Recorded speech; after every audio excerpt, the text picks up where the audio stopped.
Je suis en état de choc.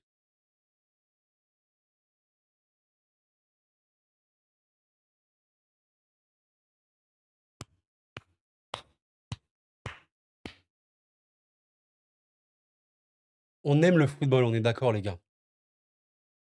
On voit ça, à part pleurer du poulet, on fait quoi, les gars? Sincèrement, qu'est-ce qu'on fait? Pleurer sur le poulet, plutôt. Mesdames, messieurs, le Paris Saint-Germain étrie Monaco 4 buts à 1. On va en parler de ce match-là. Merci, messieurs. Mais je parle même pas qu'aux Parisiens. Je parle à tous les acteurs de ce match. Merci pour la proposition que vous nous avez offerte ce soir. Je pense ne pas trop me mouiller en disant que nous aimons le football pour des grandes adversités, pour des grandes rencontres. Ce que vous êtes en train de me proposer, merci. Sincèrement, merci. Le on va évidemment évoquer, ce qui me passe par la tête. M'en voulez pas si je suis pas le plus précis, mais je dois parler du PSG. Je dois parler de cette équipe, et je vais être honnête avec vous. Franchement, il y a un moment, il faut aussi en parler clairement. Je pense qu'il faut le dire maintenant, c'est assez clair. Le PSG, depuis quelque temps, est une des meilleures équipes d'Europe, et ça se voit, et il y a pas de honte à le dire. Je me suis mis à la place des Monégasques ce soir, qui ont été malheureux, qui ont été braves, qui ont été forts, très, très forts avec très peu de ballons, dans les petits espaces, dans les combinaisons. Équipe extrêmement technique. Il y a des joueurs de Monaco comme, allez, je pense notamment à Akliouche qui pourrait jouer au PSG pour moi, il y a pas de problème. Zakaria peut aller vraiment dans de très, très gros clubs. Il y a vraiment aucun problème là-dessus. Mais je me suis mis à leur place. Ils ont affronté une équipe affreuse à jouer. Affronter le PSG en ce moment, je considère que c'est un calvaire sans nom. C'est un calvaire sans nom. Et Monaco est peut-être l'équipe en France, de par, son style de jeu, de par la qualité technique qu'elle a, qualité de compte formidable, très, très peu de ballons, beaucoup de verticalité. Peut-être que Monaco est l'équipe qui peut faire le plus mal à Paris en France aujourd'hui. Peut-être, je ne sais pas. Parce qu'il y a énormément de qualité technique individuelle et de verticalité pour mettre à mal le PSG sans le ballon. Et malgré ça, ils ont pris un bouillon pas possible. Mesdames, messieurs, c'est le Paris Saint-Germain 2025. C'est le PSG que Luis Enrique essaie de bâtir. Une équipe hors norme avec la glace, la glaciation, l'épouvantail. Le niveau qu'atteint Ousmane Dembélé aujourd'hui, de par son positionnement, un joueur beaucoup plus axial, on se rend compte ou pas? Mais en fait, je dois parler limite de l'équipe entière. Je dois parler de l'équipe entière. Mais parce on parle de Dembélé, mais dois-je parler de son match? Dois-je parler du match de Vitinha?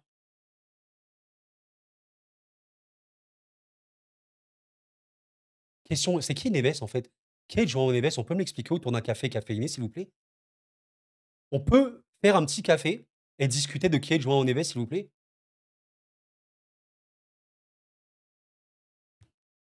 Je disais à quelqu'un là, pendant qu'on regardait le match, un de mes proches: «Neves, tu le mets à n'importe quel endroit sur le terrain, il va être performant, sauf gardien de but». Mais excuse-moi, je me suis trompé, João. On va te mettre gardien de but, tu vas te transformer en Neuer Prime, je crois. Hors norme, hors norme. Il n'y a pas de mot pour décrire Neves. Hors norme. Les normes, elles existent, il est hors des normes. Mais merci. Koutia Kvaratskhelia, petit, petit graphique, design de Canal Supporter. Mais Désiré, mais qui es-tu, Désiré? Vous vous rendez compte l'équipe qu'il y a là devant nous? Vous vous rendez compte? Mais depuis combien d'années j'ai pas ressenti ça?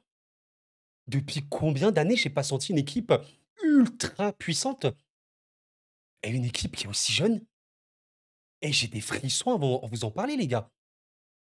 Je ne sais même pas quoi vous décrire, parce que quand tu es capable, dans ce genre de match, contre des équipes européennes, arriver à mettre une intensité telle du début à la fin, une telle rigueur tactique de la part de tous les joueurs sur le terrain et également des entrants, et empêcher littéralement l'adversaire d'exister sur un match de football, mais que veux-tu dire? Quand je dis d'exister, oui, Monaco a eu ses opportunités et je ne le nie pas. Je dis bien ça. Quand je dis empêcher d'exister, le Paris Saint-Germain a comme but dans un match de football de faire en sorte que l'adversaire ne puisse pas jouer. Si le PSG peut faire en sorte que l'adversaire ne touche pas un ballon du match, il fera en sorte que l'adversaire ne touche pas un ballon du match. Et je trouve ça terrifiant. Terrifiant. Honnêtement, et vous le savez bien si vous me suivez depuis longtemps, salut à vous si vous êtes nouveau sur la chaîne, je ne parle pas en tant que supporter dans ma critique, dans mon analyse. J'essaie d'être objectif un maximum. Ce Paris Saint-Germain-là est effrayant aujourd'hui. C'est une vérité. C'est un cauchemar et c'est un calvaire d'affronter cette équipe. Tu es là, je vous le dis, le match a duré 90 minutes, on est d'accord. Mais allez demander aux joueurs, allez demander à Kerrer, allez demander je sais pas, tout le monde, Zakaria, truc, à Mbolo, allez tous leur demander. C'est comme s'ils venaient de jouer 2 jours d'affilée là. Je suis choqué. Honnêtement, je suis choqué. Je suis choqué de l'état du Paris Saint-Germain actuellement. Une équipe beaucoup plus verticale qu'avant, beaucoup, beaucoup plus d'automatisme, un talent absolument hors norme. J'ai purée, mais Désiré Doué, je dois vous montrer un truc. Mais est-ce que vous trouvez ça normal? Est-ce que vous trouvez ceci normal? Désiré Doué. Oh, ce mec-là, le jour où il commencera à marquer des buts de football.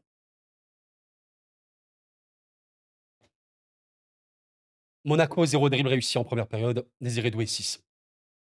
Cette stat est réelle. Mais franchement, les gars, je vous le dis, c'est depuis, je crois, le début de cette chaîne, le débrief que j'ai limite le plus de mal à faire. Pas parce que je sais pas quoi dire, mais parce que j'ai trop de choses à dire en fait. J'ai trop, trop de choses à dire et je sais pas par quoi commencer. J'ai un développement en fait de toute la machine parisienne. Vous savez ce qu'on pouvait appeler à l'époque la machine du Bayern, comme ça, vraiment, la machine parisienne. Il y a tellement d'axes de développement possibles, tellement d'axes de réflexion, de progression, de satisfaction à avoir avec cette équipe. Ça me fait flipper, ça me fait flipper, ça me fait flipper. Sur ce match-là, je ne sais même pas ce que ça donne au final, les passes de création, notamment au niveau des occasions. Mendes qui en fait 3, Neves qui en fait 2, Kvara qui en fait 2, Vitinha qui en fait 2, Barcola qui en fait 2. C'est un délire. D'ailleurs, voilà, Aklouche en a fait 3. Les expected assists, évidemment que c'est Mendes qui a le plus élevé, parce qu'il a fait la passe D à Dembélé sur la fin. Il y a Bradley ici, Kvara, Désiré. Mais cette équipe, elle est super jeune. Moi, c'est toujours ce que je dis avec ce PSG, c'est qu'elle est jeune, elle a l'avenir devant elle. Et franchement, j'aime pas avoir ce genre de discours ou quoi, parce que chacun a son avis et vous avez totalement le droit d'avoir votre avis avec vos arguments, il n'y a pas de problème. Je suis pas en train d'essayer de vous convaincre à quoi que ce soit, machin. J'essaie simplement de vous développer les idées que je peux avoir dans la tête. Et je pense vraiment qu'il faut se satisfaire, mais bien, bien au-delà du nécessaire concernant ce Paris Saint-Germain-là. Parce qu'on peut toujours trouver des axes d'amélioration et des axes critiquables négativement. Il n'y a pas de problème. On peut se dire, bah oui, le PSG sans ballon, c'est pas très bon. Il y a toujours des faiblesses dans les coups de pied arrêtés, etc. Machin. Ça, c'est une vérité. Mais c'est surtout une vérité globale qui dépasse le cadre du Paris Saint-Germain. Les équipes de football qui jouent extrêmement haut sur un terrain, comme le Barça, etc., sont extrêmement vulnérables en cas de récupération adverse, surtout des récupérations hautes et en cas de transition, voire de contre. C'est normal. C'est pas un problème parisien pur et dur. C'est surtout un problème de comment tu joues. D'où le fait qu'à la perte, le PSG contre-presse comme des dégénérés. Il y a un ballon perdu pour le PSG. T'as Neves, t'as machin, t'as truc qui presse, qui contre-presse comme des fous et qui empêche la relance adverse. Si la relance adverse a réussi, ils vont avoir une occasion. C'est normal, c'est le style de jeu. Comme ils auront une occasion contre le Barça, comme ils auront une occasion contre le Bayern. C'est le but de ces équipes-là de les étouffer. Mais arriver à jouer aussi bien avec si peu de temps, bah, c'est une folie. C'est une folie. Là, vraiment, les amis, alors il y a une chaîne formidable, mais Manchester City, into Stuttgart, into Brest, into Monaco. Là, je crois vraiment, alors j'ai plus les souvenirs, les gars, n'hésitez pas à me rappeler. Mais je crois qu'on a les 4 matchs de suite pour le Paris Saint-Germain. Ces 4-là, les meilleurs matchs que j'ai vus depuis très, très, très longtemps. C'est un aboutissement collectif d'un niveau absolument délirant. C'est délirant. Honnêtement, c'est délirant. C'est démentiel. C'est démentiel. Et Luis Enrique doit être extrêmement satisfait de ça. Parce que si tu arrives à te hisser à un tel niveau d'intensité dans ce genre de match-là, tu es capable de le répéter. L'exigence donnée, et je pense que ça, c'est vraiment le truc où on ne pourra jamais enlever à Luis Enrique, évidemment, tout ce qu'il a apporté d'un point de vue de jeu, machin ou quoi, il n'y a pas de problème. Mais le mental qui les a inculqués. Mais je vous parlais de ce mec. Dembélé, c'est un autre homme, c'est plus le même. Je vous jure que le Dembélé, vous savez, l'image un peu immature, cliché, ouais, il est là, un peu, voilà, le grand enfant, entre guillemets, mais il a disparu. Il a disparu. Il est en mission. Ils sont en mission. Il est en mission, il est en mission, il est en mission. Ils sont en mission. Vous avez compris l'idée? C'est une vérité. Et la discipline tactique, certes, qu'aura apporté Luis Enrique, elle est choquante. Mais la discipline et la rigueur mentale qu'il aura apporté, merci monsieur. Merci monsieur. Et c'est pour ça que le faux débat entre guillemets de Mbappé au PSG, pour moi, c'est un débat qui est polluant ceci. Je vais y permettre de répondre rapidement. Quand on dit aux gens: «Le PSG sera meilleur sans Mbappé», ils n'arrivent pas à comprendre et ce n'est pas un jugement ce que je dis, c'est simplement qu'ils n'arrivent pas à comprendre ce qu'on veut retranscrire. Le PSG, avec Mbappé, serait moins bon d'un point de vue intensité, collectivité et cetera. Collectivité, collectif, dans le sens où tu dois mettre une pression de fou, tu dois répéter des efforts. Mbappé, depuis le début de sa carrière, ce n'est pas un joueur qui fait ça. C'est littéralement l'attaquant qui court le moins en Europe, Mbappé. Donc, bien sûr qu'il peut avoir tout le reste de l'équipe qui joue super bien et juste Mbappé qui presse pas et le PSG serait très, très fort. Il y a pas de problème là-dessus. Mais on dit simplement que le PSG est meilleur avec une équipe qui court ensemble. C'est tout. Pas 9 ou 10 joueurs, mais tous les joueurs sur le terrain. Tous les joueurs sur le terrain font les efforts à l'unisson. C'est tout ce qu'on dit. C'est tout ce qu'on dit. Le PSG, peut-être qu'il n'y réussira jamais sans Kylian Mbappé. Peut-être que le PSG avec Kylian aurait réussi. Peut-être que l'inverse. Voilà. C'est tout. Il n'y a pas plus loin. Il n'y a pas plus loin à réfléchir. Voilà. Donc, ce Paris Saint-Germain a atteint un niveau absolument choquant, où tu affrontes une équipe de Monaco qui est extrêmement forte. Comme je l'ai dit, c'est sûrement la meilleure équipe enfin, la pire équipe à affronter pour le PSG en France parce qu'il y a trop, trop de qualité technique, trop de verticalité, et tu les as empêchés d'exister. Alors, quasiment toute la première période, voilà, 80%. C'était, ouah, c'est chaud. Il y a une grosse opportunité de Monaco, bah, je crois que c'était Akiouche, ou peut-être Zakaria, peut-être, ouais, Minamino à la 5e minute, c'est vrai, Donnarumma fait un très bel arrêt et en seconde, où voilà, le PSG a quand même relâché la pression vers la fin. Monaco avait plus le ballon, mais ne faisait pas grand-chose avec. Il faut être honnête. A mis le coup d'accélérateur et comme vous pouvez voir le momentum du match, ce qui est assez flippant.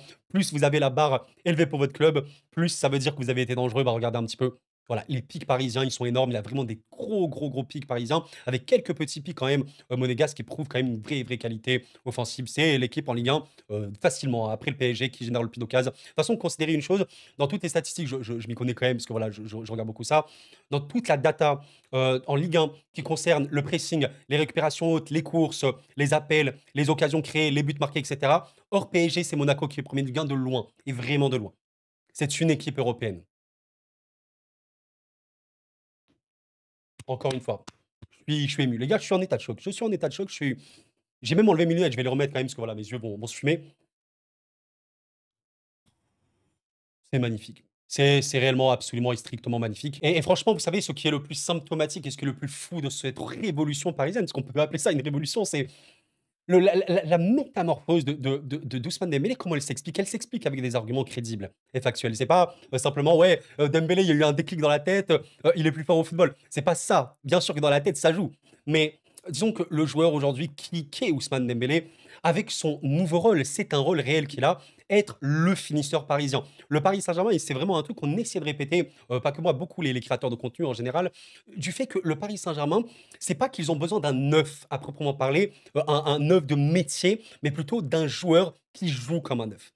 Moi, ce que je vois d'Ousmane Dembélé, dans ses appels, dans sa compréhension du jeu, dans ses remises, dans voilà, tout ce qu'il peut apporter, c'est un neuf. Dembélé n'est pas un neuf de métier, mais c'est un joueur qui a compris le rôle du numéro 9. Et pour ça, on ne peut que féliciter le joueur formidable qu'il est devenu. Il est actuellement, et encore une fois, il faut le dire, il ne faut pas avoir honte, les gars, il ne faut pas avoir honte. Dembélé, à l'instant, sur l'année 2025, c'est un des meilleurs joueurs d'Europe. Dembélé est un des meilleurs des attaquants d'Europe. Il ne faut pas avoir honte de le dire. Il n'y a pas de problème là-dessus. Ça paraît fou, mais il faut aussi se baser sur ce qu'on voit. Comme on peut le dire, João Neves est un des meilleurs joueurs du monde aujourd'hui. Il n'a pas de problème. Non, mais je suis mort. Il a gagné 11 duels. Non, mais c'est grave. Il a gagné 11 duels. Il a subi 5 fautes. Mais il faut arrêter avec ça. Neves est un des meilleurs joueurs du monde. C'est pas une honte de le dire. Désiré Doué est un des meilleurs joueurs créatifs, créatifs au monde. C'est pas honteux de le dire. Voilà. Vitinha est un des meilleurs joueurs de conservation, de tempo, de régulation du tempo du monde du football actuellement. C'est ce PSG-là. Je suis ému. Mais même Pacho, voilà, il a pu être bougé. Pacho, il te fait des récupérations extrêmement importantes, des tacles de fou. Marquinhos, il te lit le jeu extrêmement bien. Il a pu vraiment empêcher Mbolo d'exister. Mais c'est chaud. Sincèrement, c'est chaud. Je suis vraiment choqué, les gars. Je suis choqué. Kwicha, Kvaratskhelia, j'essaie de bien de prononcer son nom, les gars. Kvaradona. Ce mec-là, il aurait pu avoir des passes D contre Le Mans, contre Brest. Aujourd'hui, il marque, c'est super cool. Ce mec-là, quand il sera dans l'effectif, avec toute sa polyvalence, joueur ultra malléable comme tous les joueurs offensifs du Paris Saint-Germain, mais on va aller dans quel délire encore? Parce que tu sentais que sur ce match-là, notamment en première période, où il y a eu beaucoup de ballons ratés, mais c'était en même temps, parce que c'est un joueur qui tente énormément, le joueur qui a raté le plus, qui a perdu le plus de ballons, mais également le joueur qui a créé le plus d'occasions, de solutions par la passe. Tu sentais quand même qu'il y avait beaucoup d'automatismes qui n'étaient pas encore là, que ce soit avec Barcola, que ce soit avec Fabian. Il y avait des passes ratées, machin. Mais la pertinence de joueur, elle est absolument formidable. Le but est formidable. Et je suis vraiment comme un fou là. Je suis comme un fou. Vous m'avez rarement vu comme ça, hein. Et vous savez à quel point, concernant notre club, comment on peut être très mesuré, comment on peut être très, très critique. C'est normal. C'est normal. Mais là, je ne peux que m'enthousiasmer. Et encore une fois, comprenez mes propos. Est-ce que je suis en train de dire que le PSG est la meilleure équipe du monde? Est-ce que je suis en train de dire que le PSG va gagner 30 Ligues des Champions de suite? À aucun moment je dis ça. Je suis en train de me satisfaire simplement qu'aujourd'hui, le Paris Saint-Germain est devenu une équipe d'extrême haut niveau. Mais pas simplement de très haut niveau, mais vraiment d'un niveau extrêmement au-dessus. Monaco est une équipe de très très haut niveau. Vous voyez un peu l'idée? Le PSG est une équipe du... Vraiment, là, vraiment, on est vraiment sur un truc super méga élevé. Et c'est ça que je trouve étonnant et choquant. Quelle progression, quelle qualité, quelle équipe de football. Je suis ému. Je suis ému de cette équipe. C'est absolument formidable, les gars. J'ai envie de vous montrer quelques petits buts, mesdames, messieurs. J'ai envie de vous montrer ceci. Déjà, voilà, une récupération, encore une fois, extrêmement haut de la part du Paris Saint-Germain, parce que c'est une équipe de pression, pas loin d'être la meilleure équipe de pression mondiale. Il y en a d'autres, hein, mais extrême haut niveau. Voilà, c'est comme le Barça, très très fort. Donc récupération du Paris Saint-Germain. Regardez un petit peu ce qui va se passer ici sur cette action. Et c'est toute la qualité. C'est pour ça que je vous dis vraiment que les adversaires du PSG, oh là là là là, je les plains. Ça doit être infernal de les jouer. Purée, mais quand t'es défenseur adverse, qu'est-ce que tu comprends? Et un coup, Barcola, il est là-bas. Et un coup, il est sur l'aile droite. Un coup, il est sur l'aile gauche. Un coup, il est devant toi. Et Kvara, il a tourné par là. Et Kvara, il est là-bas. Et Dembélé, il est là. Tu t'en peux plus. Ça tourne comme ça. Tu comprends plus rien.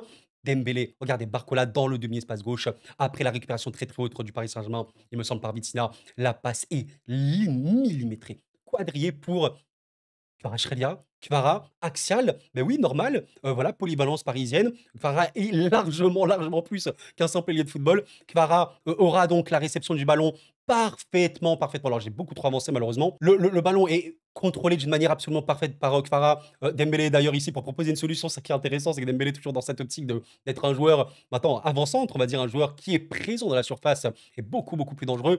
Ici, il y a beaucoup de possibilités pour Kvara. Bon, oui, il va... Ouais, il va... Oh, méchant. Oh là là, méchant, méchant, méchant. Ça, c'est du foot, les gars. Je suis tellement ému. C'est aussi sa spéciale, hein, voilà, le crochet, crochet pleine surface, Mayeki qui tombe. Ça, juste à terminer l'action. C'est du football. C'est juste magnifique. Ah, vous vous rendez compte le danger qu'a eu cette équipe aujourd'hui? La progression, ah, c'est... Je peux, voilà, je sais même plus quoi vous dire, les gars, honnêtement. J'ai envie de vous parler de nos deux, nous Parisiens, les deux plus grosses pépites forcément de ce club, les deux plus jeunes, presque. Joao Neves et Désiré Doué. Alors, Joao Neves, comme j'ai dit, pour moi, ce joueur est hors norme. Franchement, c'est limite il y a rarement, enfin, j'ai rarement vu un joueur aussi complet. Enfin, il sait tout faire. Et en fait, le voir aussi pertinent, même dans la construction, même pas dans la construction, dans l'aspect vraiment offensif, création d'occasion, ça me choque de fou. Bref, Neves, qui était un peu le remplaçant d'Hakimi, qui aura fait un taf hors norme, transmet un ballon à Désiré. Bon, voilà, en se jouant complètement de Magassa, on a donc Désiré qui va récupérer le ballon. Et là, et ça rappelle vraiment Neymar, hein, arrêté devant le joueur monégasque, qui arrive à le fixer et qui l'enclenche complètement. Il le voit, il va l'attendre. Il arrive à l'enclencher d'une force.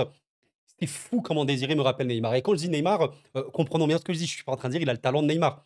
Neymar, c'est Neymar, mais il le ressemble dans sa manière de jouer. Mais à un point, et pour les personnes qui ont vu Neymar jouer, notamment Barça et au PSG, voilà, il a quand même encore plus changé de style.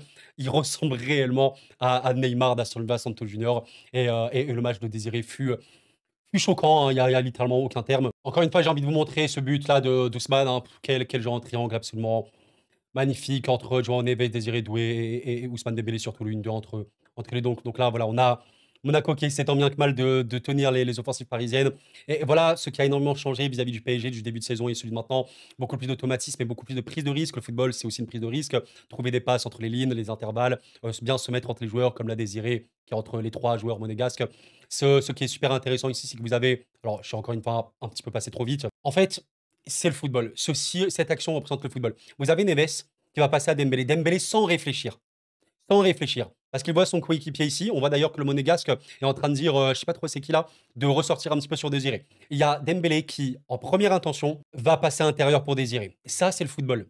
Les jeux rapides, les transmissions rapides, les ballons entre les lignes. Regardez un petit peu le bloc monégasque avec cette touche de Désiré Doué a été complètement détruit. Et là, encore une fois, la capacité de Dembélé à avoir changé aussi son jeu, la capacité de Dembélé à comprendre, avoir compris, et Luis Enrique évidemment lui aura donné ce rôle-là, à être beaucoup plus un joueur de surface. Avant, il était beaucoup, beaucoup trop sur les côtés, moins dans voilà, la surface du gardien. On a Désiré ici qui va donc choper le ballon de manière très, très tranquille. Et le génie voilà, de cette action, vous avez un magnifique appel de Dembélé, vraiment comme un buteur. Hein. C'est fou, comme un mec qui sent le but. Tu sens que c'est un renard des surfaces. Enfin, un renard, un gars qui a le sang du jeu, le sang du but. Le ballon de Désiré est formidable dans l'intervalle. Deux passes. Deux passes. Si tu considères la passe de Neves, première intention pour Dembélé, première intention pour Doué, qui passe dans l'intervalle. Cette action a complètement annihilé le bloc monégasque. Complètement. C'est ce qui a vraiment beaucoup changé avec ce PSG-là par rapport au début de saison. Et étant donné que maintenant, il a de la confiance et il est très, très, très, très sûr de lui. Frappe très, très lourde de Dembélé ici, sur Maï et qui marque. Et il avait des possibilités ici. Parce que le bloc monégasque, il est complètement coupé. Vous pouvez imaginer Dembélé qui va passer au second poteau. Ça aurait été totalement possible. On aurait pu voir ici l'appel de Kvara, ici, qui coupe un peu entre les deux joueurs monégasques pour remarquer. Le plus dur dans le football, c'est de générer des occasions et également arriver à avoir une certaine présence pour les terminer. Là, le PSG le fait d'une manière absolument délirante. Et je suis, je suis ému, voilà, le but d'Ousmane est magnifique. Et je peux vous montrer le dernier but si vous voulez. Voilà, la pression monégasque. Ils étaient assez hauts en fin de match, forcément, ils voulaient essayer de marquer. Le PSG a réussi à battre la pression. Fabien Ruiz, qui toujours un joueur particulier parce qu'on peut le trouver mauvais, même si j'aime pas dire mauvais non plus. Mais il essaie de se proposer, il peut trouver des passes aussi importantes. Et sur ce match-là, en tout cas, il aura trouvé cette passe. Transmission pour Nuno Mendes, qui, voilà, Dembélé ici, voilà, c'est facile, hein, c'est un contre. Il est monégasque, essaie de revenir faire un contre. C'est une pression battue pour le PSG. Le Paris Saint-Germain qui aura réussi à avoir le ballon de Mendes, qui se projette parfaitement. Mendes, un des meilleurs passeurs d'Europe. Hein, franchement, il est exceptionnel à la passe. Il arrive à percuter très très fort. Il gagne son duel, son vis-à-vis. Voilà, Ousmane, il est là. Et il a plus qu'à pousser. Et ouais, je pense qu'on va arrêter là quand même. Je suis ému. C'est magnifique. C'est vraiment magnifique. Je vous invite à laisser un petit like pour me soutenir. Ça m'aide énormément. Merci à vous. C'est fou. C'est arriver à avoir eu ce niveau-là en si peu de temps avec des joueurs aussi jeunes prouve de un toute la compétence de ce staff, de ce coach-là. Prouve de 2 toute la qualité absolument monstrueuse de cet effectif. Et je vous invite à me donner votre avis. Hein. Quel est votre ressenti vis-à-vis de tout ça? Comment voyez-vous la suite? Quel est le meilleur joueur parisien aujourd'hui? C'est tellement dur de répondre à cette question. Je suis extrêmement choqué notamment du volume de jeu et de tout ce que peut proposer Joao Neves. On en parlait déjà sur la chaîne si vous étiez là, je sais pas, il y a quelques temps, on en parlait à l'époque, avant qu'il signe pour, décrire un petit peu toute la qualité de ce joueur. Mais à l'époque, j'évoquais le fait que ce n'était pas non plus un joueur, «important» entre guillemets ou présent dans le dernier tiers du terrain. Et Luis Enrique lui a vraiment fait passer une autre dimension en étant maintenant aujourd'hui un joueur qui sait littéralement tout faire sur un terrain. Neves sait tout faire sur un terrain de football. Et c'est pas qu'il fait ça un peu bien, c'est qu'il fait ça excellemment bien. Bravo à Monaco, sincèrement, parce que c'est une immense équipe qui aura montré qu'elle peut embêter le PSG. Mais ce PSG-là est extrêmement fort au football. Il y a pas de débat là-dessus. Et c'est extrêmement positif, encourageant pour la suite. Merci d'avoir suivi la vidéo les amis, c'était cool, prenez soin de vous. Merci pour votre soutien et la paix sur vous.